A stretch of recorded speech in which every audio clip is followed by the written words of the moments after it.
后来乡亲啊，过来这件是互人真痛心的消息。新北市长南派出所21岁警员杨廷和昨日骑警车执勤的时阵，和一个17岁无驾照的少年的弄到，杨廷和的头壳受到重伤，经过抢救，昏迷的指数也是只有3，嘛两度来确定伊的脑干已经无功能了。廷和的父母虽然唔甘，也是来签署着器官捐赠的同意书，就伫下晡来完成着器官摘除最后的任务。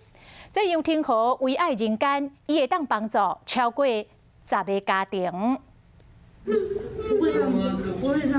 老伯伯牺牲。17岁少年囡仔有着伤间老母伫家后病房外口规个一日会室内，因过原警杨廷和老母又无落接受因后生才21岁执行公务被弄掉。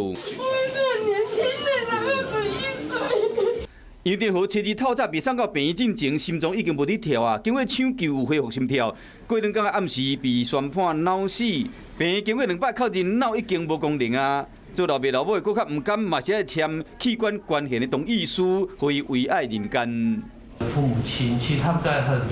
悲伤的状况下，他们还是认为说，其实远景他服务社会的心，他们都能够了解，